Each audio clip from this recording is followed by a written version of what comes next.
And after years of asking, we now have long sleeve t-shirts. Yeah!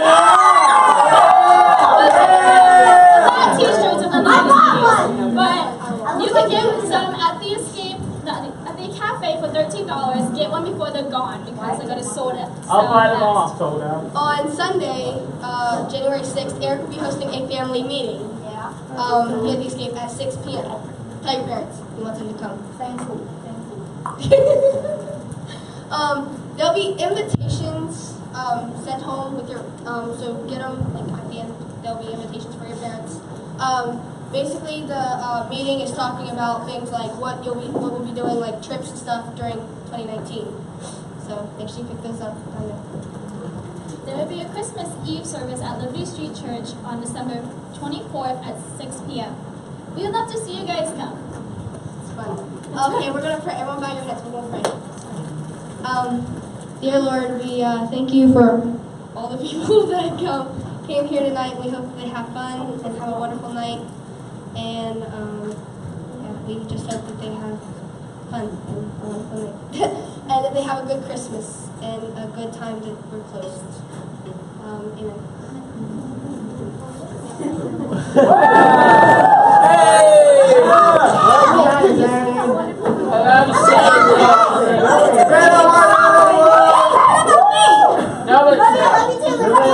You're terrible. No way. Hello. Hello. Hello. Okay, please stand up as we worship this wonderful evening. Is everybody excited for Christmas?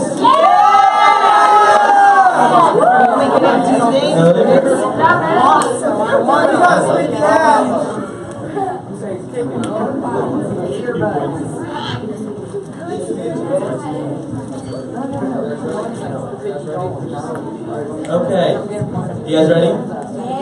Yeah? Chloe, Quickie.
So the looks on some of your faces when you scream, "I ran out of that grave," are more of a constipated look than it is. I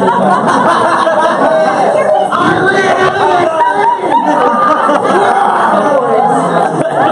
grave! Hey, so I did a really bad job of promoting this and announcing this, but we were going to have a tacky Christmas contest tonight, and so I asked Billy to come up and announce the winner for us. So Billy, come on up. Help me out.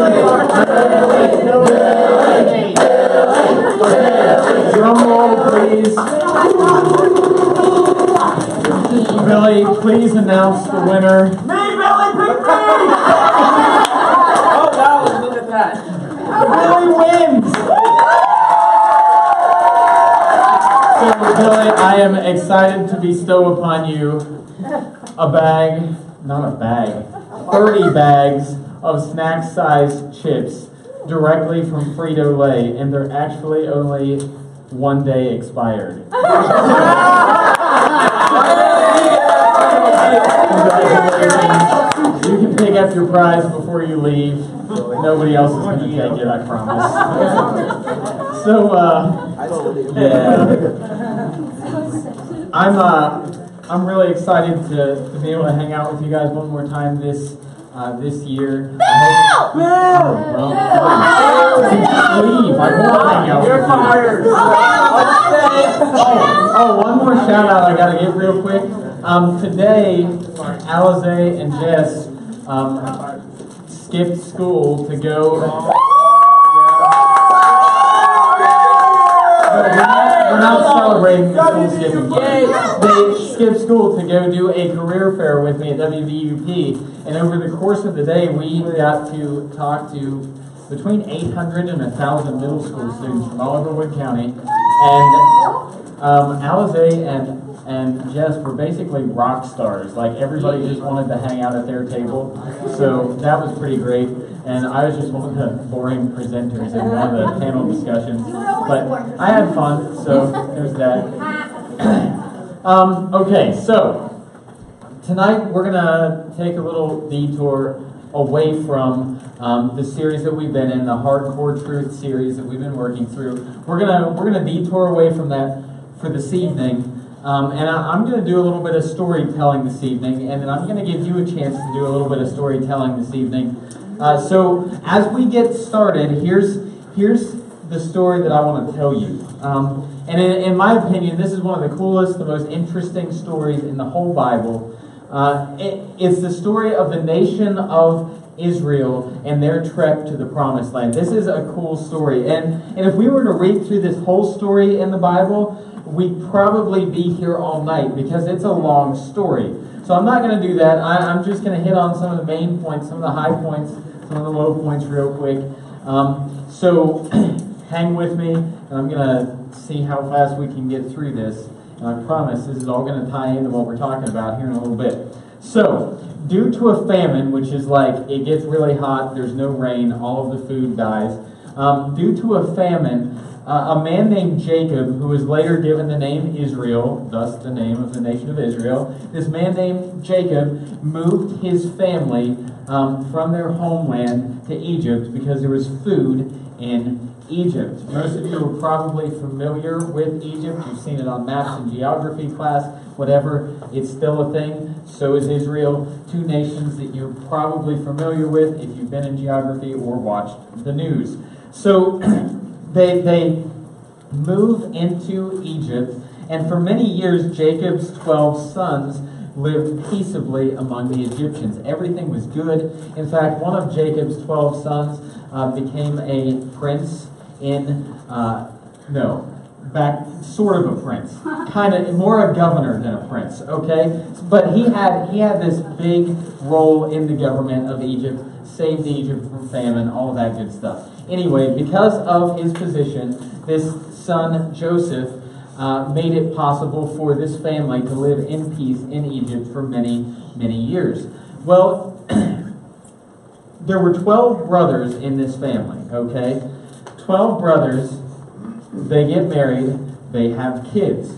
I mean, you stop and think about this. Even if each brother just had a couple kids, this is going to start like multiplying real quick, like rabbit fast. So while they lived there in peace for many, many years, the family kept getting bigger and bigger and bigger and bigger. And eventually,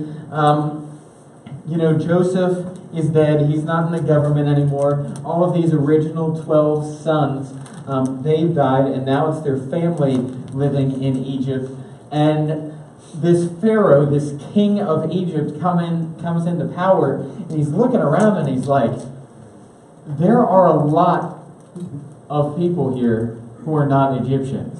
Like these sons of Jacob, they just kept having more and more family, and now he's probably thinking like, if they decided that they didn't like me or that they didn't like the Egyptians, they could probably overthrow us, and that would be bad. So the Pharaoh decided to get creative. He decided, well, rather than kicking them out of the land, I'm going to keep them here as slaves and make their lives as miserable as possible. And that's what he did. This Pharaoh began torturing, began mistreating these sons of Jacob, these Israelites, horribly. In fact, at one point, the Pharaoh said, here's what we're going to do to control the population to keep them from continuing to multiply and potentially overtake us. We're actually going to have all of the male Israelite babies killed. Like, we're just going to take them and we are going to throw them into the river to take care of this problem. Like, that's how crazy this Pharaoh was and how committed he was to stopping the growth of Jacob's sons, of Israel, okay? So that's kind of a little bit of context as far as how they wound up in Egypt and what the situation was for them there. Well, one of these babies who should have been killed because of the Pharaoh's crazy idea was this little boy named Moses. Long story short, Moses didn't get killed. He actually wound up in a series of crazy events, becoming a prince in Egypt. He was living in the Pharaoh's house. He had responsibilities in Pharaoh's family. He was like one of the top dogs in Egypt. And it's crazy because in all reality, he should have been killed under the Pharaoh's rules. Well, so Moses, this boy who wound up living in Pharaoh's house, he made a couple of pretty rash decisions out of his anger toward Pharaoh for mistreating his people. And because of the decisions he made, he knew that Pharaoh was going to be really angry with him. So rather than facing up to what he had done or trying to work things out with Pharaoh, which probably wouldn't have gone well anyway, he ran away. He ran out into the desert. He found a place to live out in the desert. And for years, he lived out there just kind of doing his own thing. Like, he laid aside all of the big responsibilities, all of the fame that he had in Egypt, and he was living as a shepherd out in the middle of nowhere. Well, one day, while he's living out in the middle of nowhere, he's walking along, and he sees this bush that's on fire. But it's not burning up. Like, the bush just keeps burning and burning and burning. And it's not going anywhere. It's like he can see the bush in the middle, and it's still intact, like still leaves on it, but it's on fire. And so he's like, this is weird. And then the bush starts talking to him, and he's like, what was in my breakfast? You know, like, it's just a dream. And it turns out that God is talking to Moses through this burning bush that's not being consumed by the fire. And God says, Moses, I want you to go. I want you to lead my people out of Egypt. I want you to take the nation of Israel out of Egypt, and I'm going to give you a land to be your own. We are going to set these people free and give them the potential to be the nation that I've created them to be. So, after a lot of arguing with God, Moses goes back. He talks to Pharaoh. Pharaoh is a pain in Moses' butt and keeps refusing to let the Israelites go. So God starts sending these plagues upon Egypt, and all of this crazy stuff happens. Like, all of the water in Egypt turned to blood. All of the crops were destroyed by bugs and by hail. This darkness set in, so dark for days and days that people couldn't even see their hands in front of their faces. Locusts and gnats and boils all over people's body. I mean, it was crazy stuff. And eventually Pharaoh said, okay, I've had enough of this. Get out of here. Like, we are sick of fighting against you and your God. So Pharaoh sends them out. Israel packs up. They head out, which is a big deal because it's like hundreds of thousands of people. They start moving out of the nation of Egypt. And they come to this body of water, the Red Sea. And this is a pretty substantial body of water. It's not like, you can like hike up your pants and wade across. This is like big, deep, wide water. And they come to the Red Sea and they look behind them and, oh, Pharaoh's chasing us. I guess he changed his mind again. So they're like, what are we going to do? This is crazy. And God gives Moses some instructions. And God winds up parting this Red Sea, like right in front of them. And they walk through the middle of this sea on dry ground. And as Pharaoh and his army starts chasing them across the sea, the water closes back in on them and kills all of them.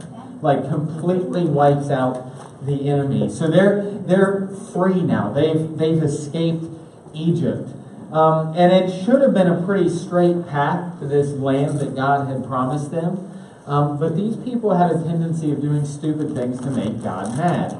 So what should have been a trip that would have lasted a year or two wound up lasting 40 years. Because they just kept doing stuff that didn't honor God. And he was like, look, y'all aren't going to enter the promised land if you're going to be like this. I mean, that's pretty much what it came down to. So eventually they get to the promised land. By the time that they get to the promised land, because of their sin, the Israelites, the vast majority of them, with the exception of maybe a dozen or so, the Israelites who had left Egypt, they had all died. And there were just a couple left who would lead the Israelites into this promised land. And one of them was a guy named Joshua. And God used Joshua to make the final move, to get them to where they belonged after all of these years of wandering in the wilderness. And despite all of the disobedience, despite all of the complaining that Israel did over all of these years, God was faithful. The land that he had promised to Israel's descendants, it would be theirs, and this guy named Joshua would lead them into it. And as God had done so many times in their trek across the wilderness, he performed one last miracle to make a way for the Israelites to reach the promised land, for them to reach the first camp that they would spend the night in when they arrived at the promised land. And here's kind of the deal. They finally make it across this wilderness. They can see the promised land over here, but there's a river between them and the promised land. And the Bible says, like if you were to read the story, the Bible says that because it's harvest season, a bunch of rain has come, the river's swollen, it's moving fast, it's flooded, and God tells Joshua and his priests, hey, I'm going to do something really cool, kind of like I did about 40 years ago when all of these people, they weren't even thought of yet, or maybe they were just little kids. I'm going to do something really special here. So here they are standing at the edge of the Jordan River, and God says, okay, as soon as the priests, the spiritual leaders of the nation of Israel, as soon as their feet touch this water, it's going to dry up. Like, you're going to be able to walk across on dry land. And that's exactly what happened. The priests, the spiritual leaders of Israel, they take off walking towards the river. As soon as their feet touch, the Bible gives us a few details here. It says the water coming towards them, it's almost like a dam was built there, and all the water started backing up and like flooding cities way back away from where they were. And all of the water that was flowing away from them just completely dried up. So here they are with like the river standing in a wall on one side and dry land on the other side. And this whole nation crosses into this new land, into the first area that they would camp in this land that had been promised to them. And that's where we're going to jump into the story and do a little bit of reading tonight. So who wants to read for me? Phoebe, go for it. When all the people had crossed the Jordan, the Lord said to Joshua, now choose 12 men, one from each tribe. Tell them, take 12 stones from the very place where the priests are standing in the middle of the Jordan. Carry them out and pile them up at the place where you will camp. Good, thank you. So that's what Joshua did. He chose 12 men, one man from each family that had stemmed from Jacob's sons. And he had them pile these stones up in Israel's first campsite in the Promised Land. Why? here's the explanation that Joshua gave to all of the Israelites. Who wants to read these verses for me? Vinmar, go for it. Then Joshua said to the Israelites, "In the future your children will ask, 'What do these stones mean?' Then you can tell them, 'This is where the Israelites crossed the Jordan on dry ground. For the Lord and your God dried up the river right before your eyes, and He kept it dry until you were all across, just as He did at the Red Sea when He dried it up, while we all had crossed over. He did this so all the nations of the earth might know that the Lord's hand is powerful, and so you might fear the Lord your God forever." Good, thank you. So what was the purpose of this pile of stones? It was to serve as a reminder of all that God had done to get the Israelites to where they were camping. As a reminder of the Red Sea, the Jordan River, and everything in between those two miracles. As a reminder of just how big and powerful God is. These stones were meant to be a monument that the Israelites could point to and tell those who came after them, tell their children about all that God had done to bring them to the promised land. That's kind of cool, right? Like to be able to point at something and say, "You remember all that happened?" Or, "Back when I was young, here's what God did in our lives." Well, tonight, I want us to remember how big and powerful God is. I want us to remember all that He's done to get us from where we were at the beginning of 2018 to where we are at the end of 2018. Like, it's been a great year here at the Escape, right? Like, much like Israel's trek across the wilderness, there were some not so great points. Some students made bad choices. They walked away. A couple of events didn't go quite as planned. Some ideas fell through. But standing here tonight, the last time that we'll meet in 2018, the big picture isn't an ugly one at all. It's a really cool picture, one with God's fingerprints all over it. So we're going to do the same thing that Joshua had his men do, and we are going to pile some stones to remember what happened this year here at the Escape.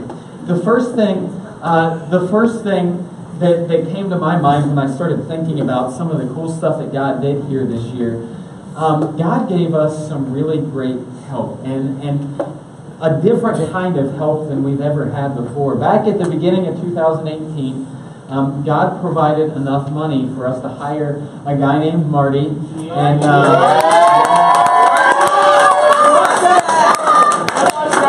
and for the first time in the history of the Escape, we had 2 guys working for the youth ministry, doing outreach, connecting with students, spending time in schools. And man, wasn't Marty just so much fun? When I go to the schools, people are still like, "Where's the guy with the red mustache?" And I'm like, "He moved to Maryland because we couldn't pay him enough." Like, that's about what I have to tell him. But like, God opened the door for this to happen. And then as soon as Marty left, we got Mackenzie. She was so great. And you stop and think, especially those of you who hung out with us over the summer, Mackenzie made a big impact on a lot of people's lives. Like she ran our summer VIP club. She took care of a summer leadership small group that we had here at the Escape. Really good stuff happened when Mackenzie was here, and we are so thankful for that. And then Mackenzie left, and just a couple weeks later, we got Andrew. And I gotta be honest, I'm a little bitter because whenever I go to Vandy now, the kids are like, "Where's Andrew? We like him better." And that's great. Like, that's why we hired him, because we were confident that the students would love him and he would love the students, and we would see more students connected to the Escape because of his ministry. And so one of my favorite things about 2018 has been the funding and the people to help the Escape reach more students, to do more in the community. And these three are the first stone that I want to lay down for 2018. We're going to lay down another stone now, okay? Here's stone number 2. Do any of you remember the big fire last school year? Yeah. So, first of all, some of you were like, yeah, I'm going to lay this stone down because we got like 9 days out of school and it was sweet. Okay, yeah, well, I just about lost my mind. But I look back at this, and that's got to be one of the highlights of 2018 for the Escape. Because during those school closures, we were able to open our doors for students to come in and hang out every day. During the school closures, through this building, we served more than 900 lunches to this community because of people's generosity and willingness to come over and pack lunches every day. We wound up on the news. We wound up in the newspaper. We wound up all over social media. And we were pointing to Jesus in all of these areas because of this fire. Like, that's something worth remembering about 2018, right? That's pretty cool.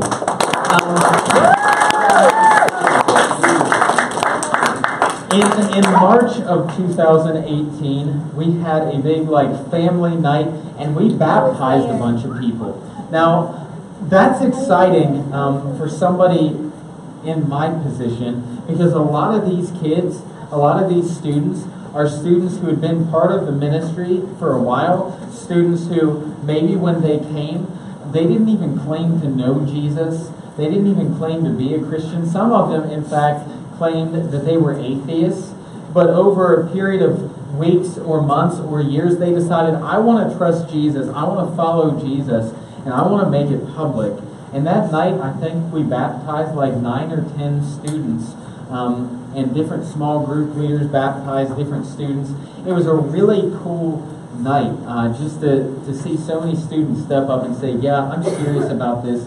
I'm going to follow Jesus. So, yeah, we're going to put a stone up here to help us remember the commitment that students made to following Jesus. And a lot of these students who were baptized that night, they're really following Jesus. Like, they're carrying it out. They're sticking with it. Let's see what the next stone is going to be. IYC. How many of you went to IYC with us? That was legendary, okay?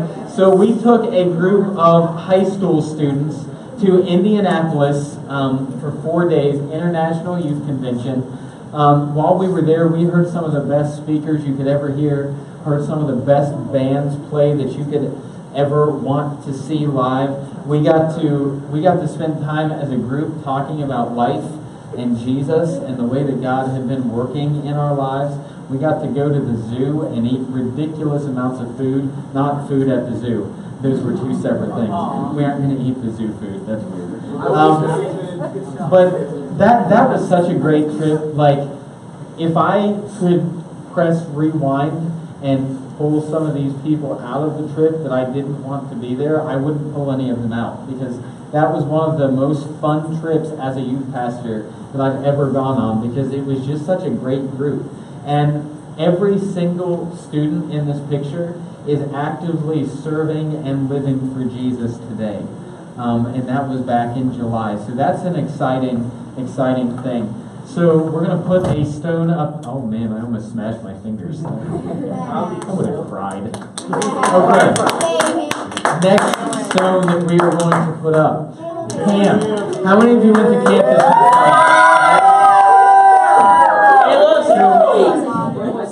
Hey, look, there's me.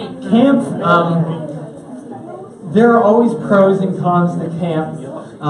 The cons this past year, I'm not even going to get into that. The pros, though, were you guys. Like, our team led music at camp this past summer. My wife was super stinking pregnant while I was at camp, so I had to leave for about a day and a half just to come home and be with her and help her take care of the house and stuff. And that was really the first time that the youth band stepped up and played by themselves leading worship. was in front of all these other students and leaders out at camp. That week, our group kind of set the tone spiritually for camp in a lot of different ways. We served at camp. While a lot of the other groups were out having free time, we did a couple of service projects, and we cleaned up an area of the camp that really needed cleaned up. Julie may or may not have gotten bitten by a goose. So I feel like we should put a stone up just for Julie. This is the Julie stone for camp.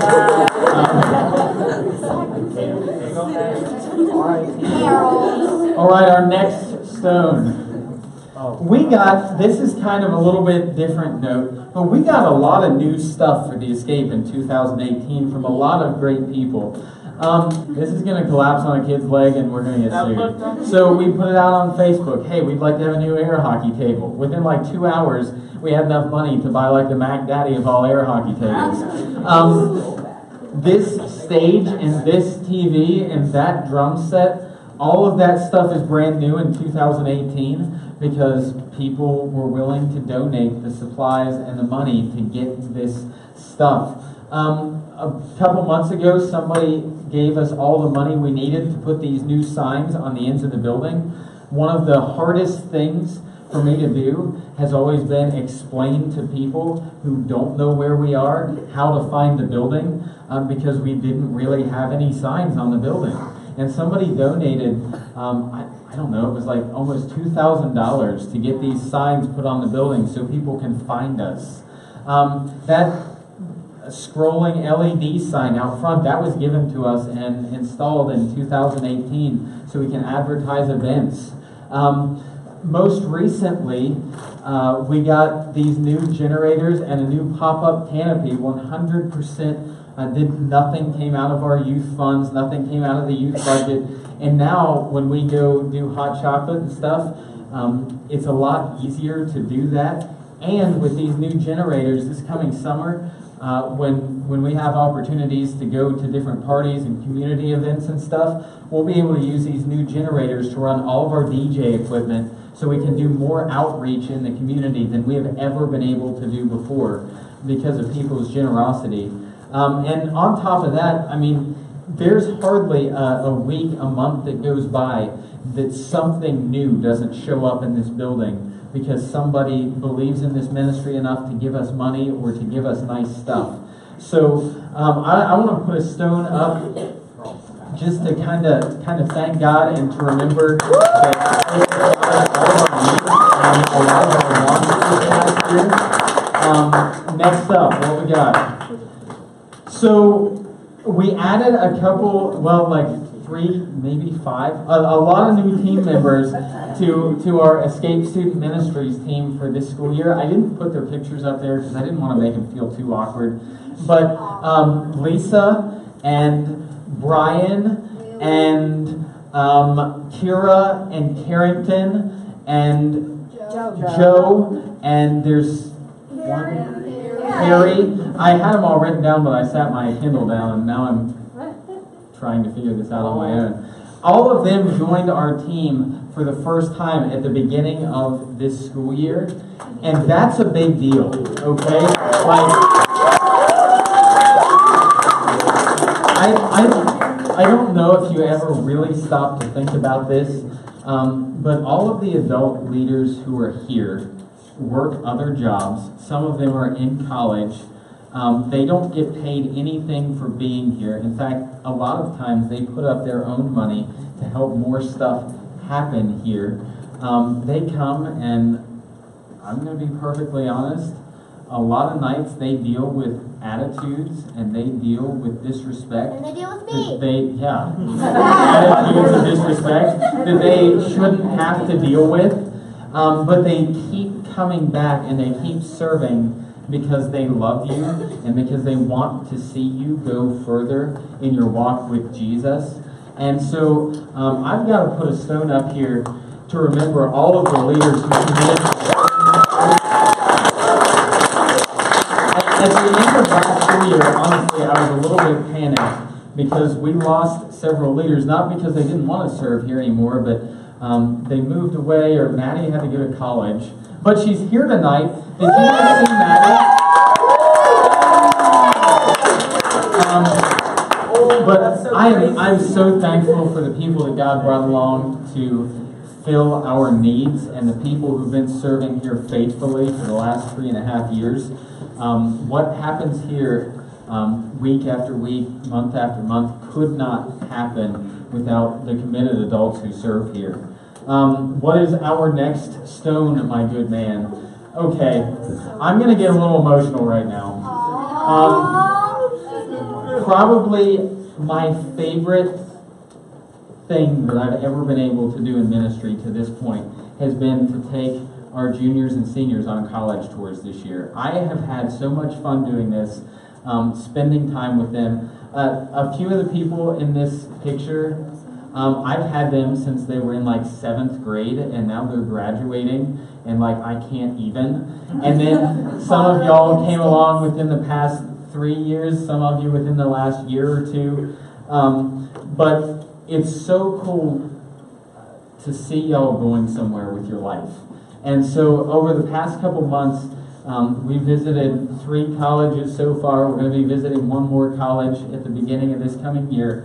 And this is great. Like, if I could just take y'all and visit every college in the U.S., I'd probably do it. But I don't so I'm going to put a stone up here for that. And then whenever you're getting ready to leave for college, I'm going to throw the stone at the back of your head and permanently maim you so you can't actually leave. Okay, next stone. That was just awesome.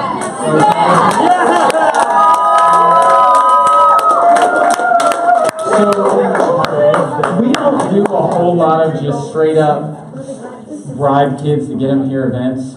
And there's a reason for that, because most of the time, nothing good really comes of it. Kids just come, they get their free pizza, they leave, they never come back. I'm not really all about that. But this night we decided, we're just going to bribe kids to get them here. So we did. And we threw like the most epic party in Wood County Middle School and High School history. I think going into the evening, we were expecting maybe 120, 130 people to show up. We had between 220 and 250 in here. Literally no room to move.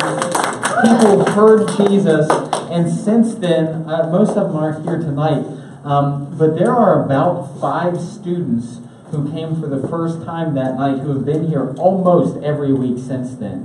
That is a win. Like, that is a huge win. So, I want to put a stone up for a Halloween party, which is kind of weird. Days for Halloween. Okay, next up, what we got? State Youth Convention. So, I've taken groups to State Youth Convention for, was this my 3rd, 4th? Fourth. Too many. I've been on 4 of these things now, and this was my favorite year so far. The group that we took was so much fun to hang out with. The speakers were really great. The music was really great. We got to take our DJ stuff and do our funky fresh thing. It was just a really good experience. Probably my favorite part of the whole trip. We went to the Union Mission, and for a couple hours we bagged up thousands of pounds of potatoes to send out to homeless people or struggling people or people who had financial needs.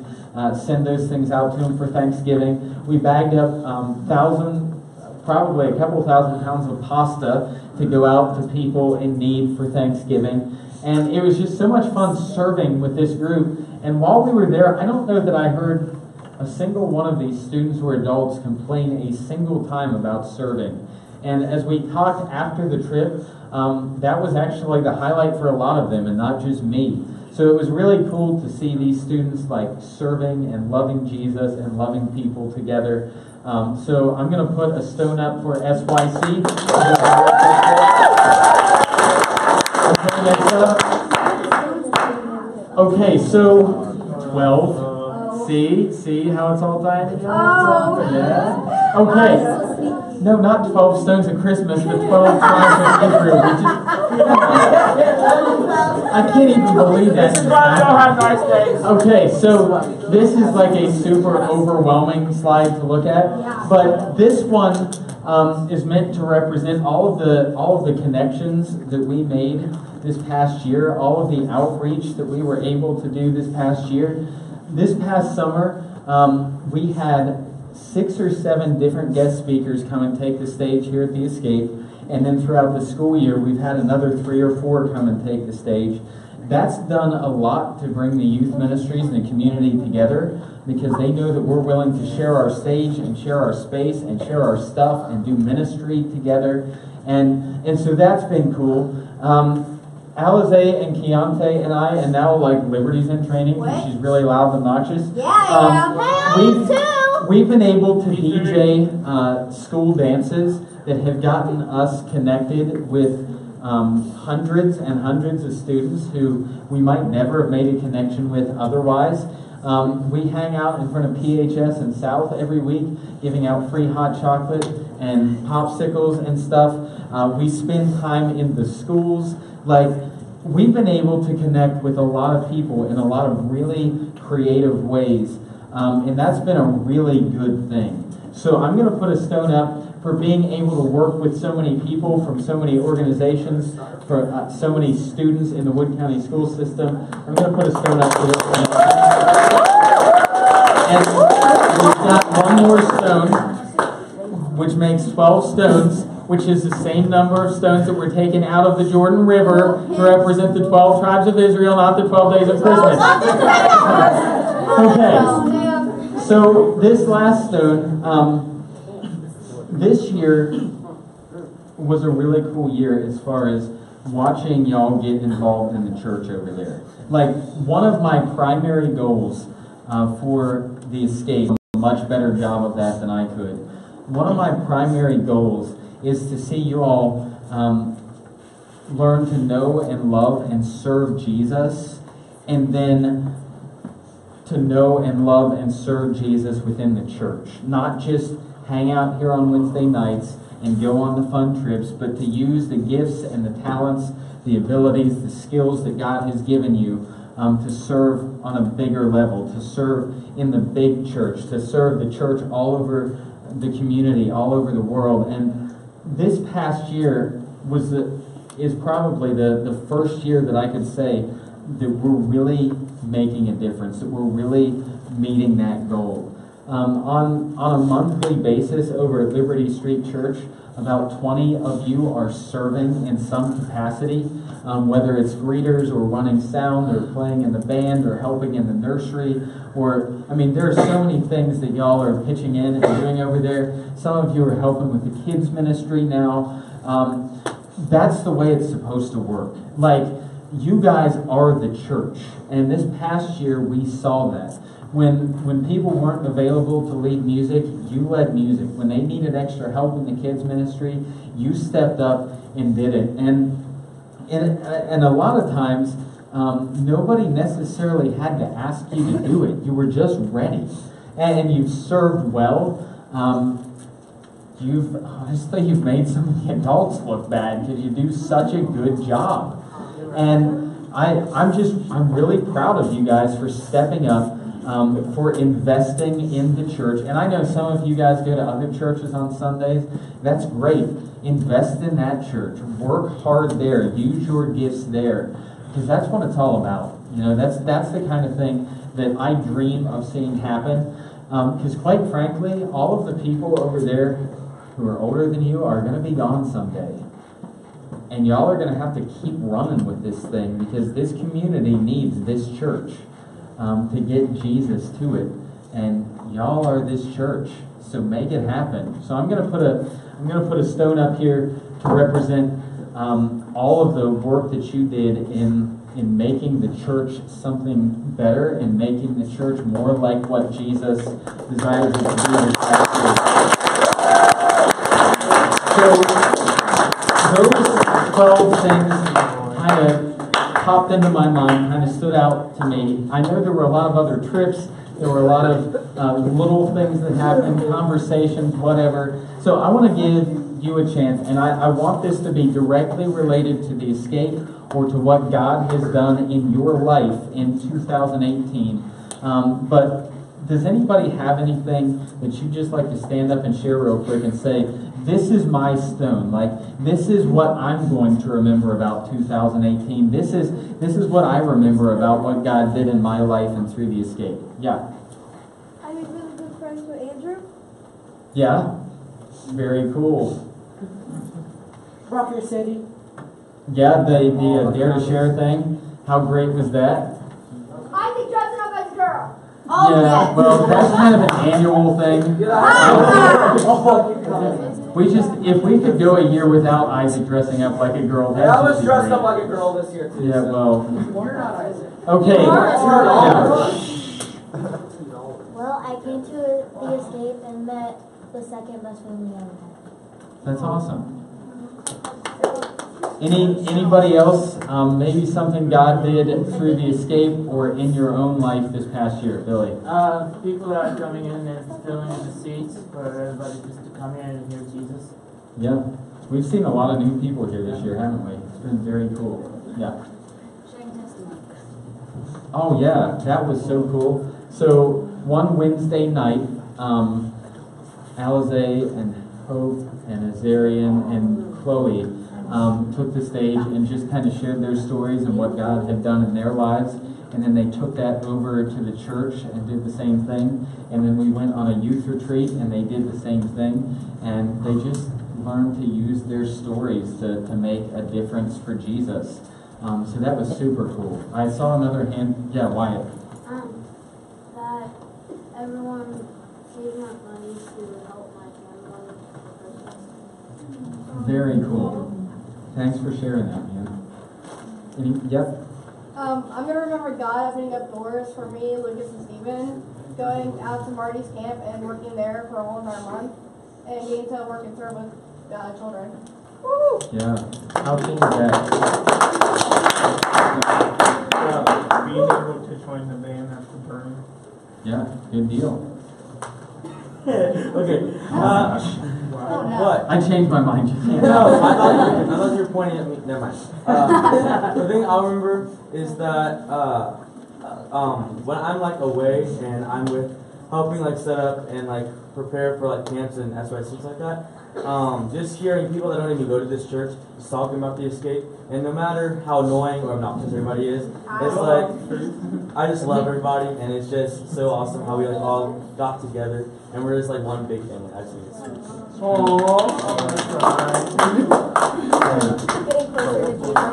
That's awesome. I'm glad that happened for you this year. Emily? That at the beginning of this year, I didn't have like a place where I thought I would be surrounded by a ton of Christians that share the same beliefs I did. And later in the year, I went to camp, and that changed a ton of stuff, even though the camp was some kids, yeah. And as soon as we came back from camp, and Mackenzie was doing the small group, that helped a lot as well. And then at the end of the year, like right now, I have so many Christian friends that I know about, and a ton of people who help me through a ton of bad situations. And the escape is basically my second home to me. I can sleep here. I'm going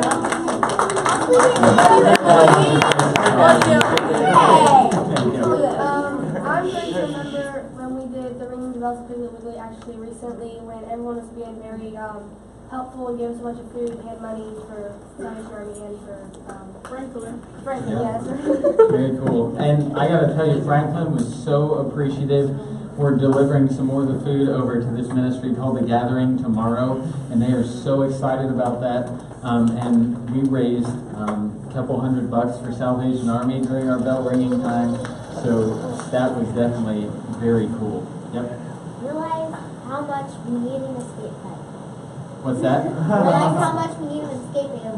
Yeah, we do. Okay. Yes. All right. I saw one more hand back there somewhere. Yep. Did you say Franklin?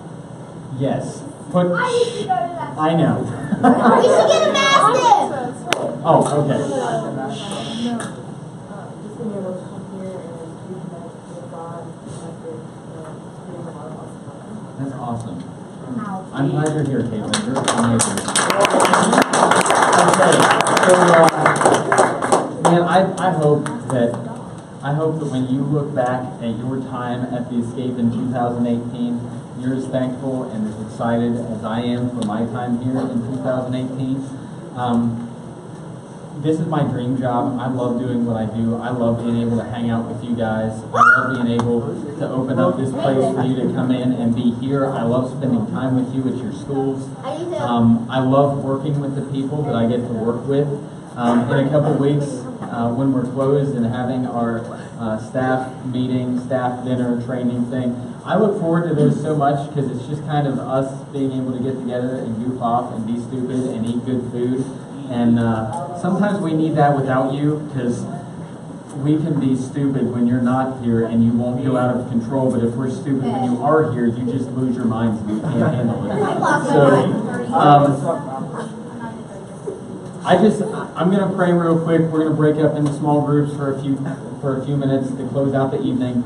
And then we'll wrap things up for 2018. Let's pray.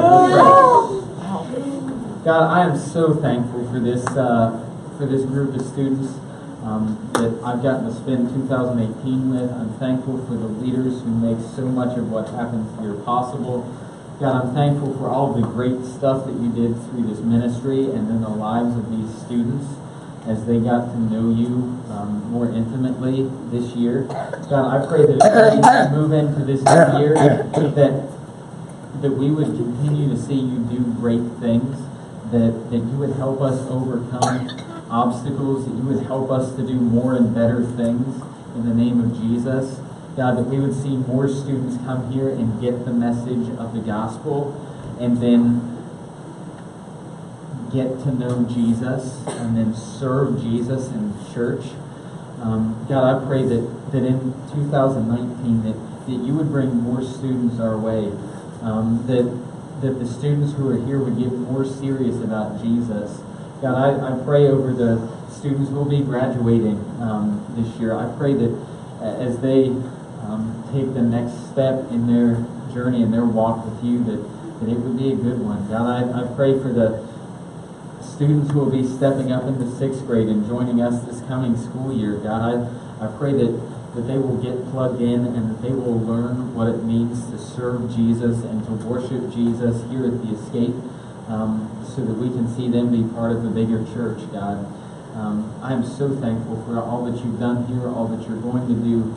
God, I pray that this last small group time of the year would be a good one. We pray this in your name. Amen. Amen. Okay, go to your groups. Remember, we're closed next week and the week